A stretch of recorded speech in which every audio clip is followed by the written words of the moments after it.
Depuis toujours, on sait qu'il se passe des choses dans la neige, mais on ne sait pas exactement quoi. Ça n'a jamais été étudié avec profondeur.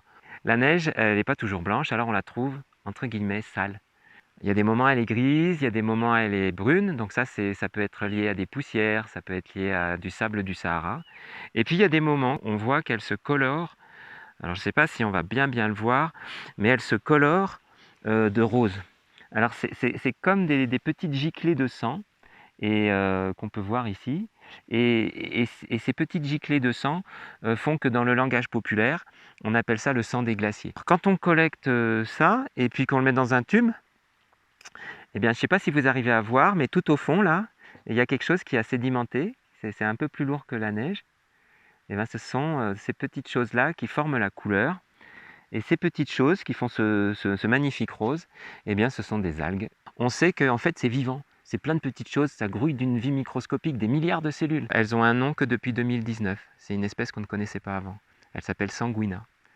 Donc c'est une espèce qu'on vient de découvrir, qui est sous nos yeux de façon flagrante, dans un environnement qui est en train de changer de façon très rapide.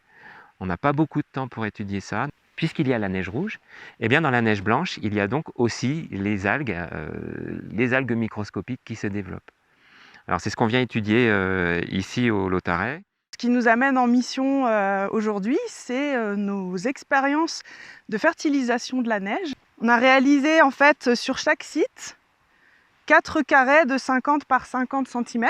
Ces carrés délimitent des zones bien précises où on a vaporisé des fertilisants différents. On a fertilisé par exemple avec du phosphore, du nitrate ou encore de l'ammonium ou enfin du bicarbonate.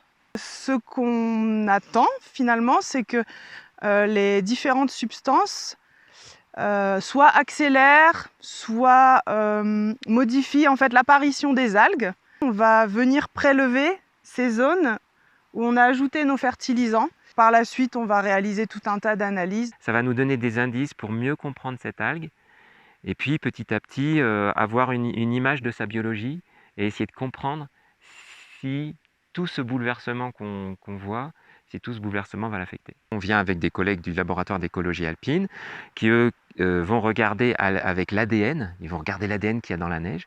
Et grâce à ça, ils pourront identifier différentes espèces parce qu'on a tous une signature. Et les algues aussi, et les champignons aussi, et les bactéries aussi. Et il y a une vie assez importante qui se développe avec un écosystème très complexe qui se met en place. Et ces algues qu'on voit là, on ne sait pas si elles sont capables de survivre s'il n'y a pas de neige. On pourrait se dire, la neige va disparaître, il ne va pas se passer grand-chose, mais pour ces algues-là, il faut qu'on les interroge. Il faut qu'on leur pose la question, êtes-vous capable de vivre sans neige ?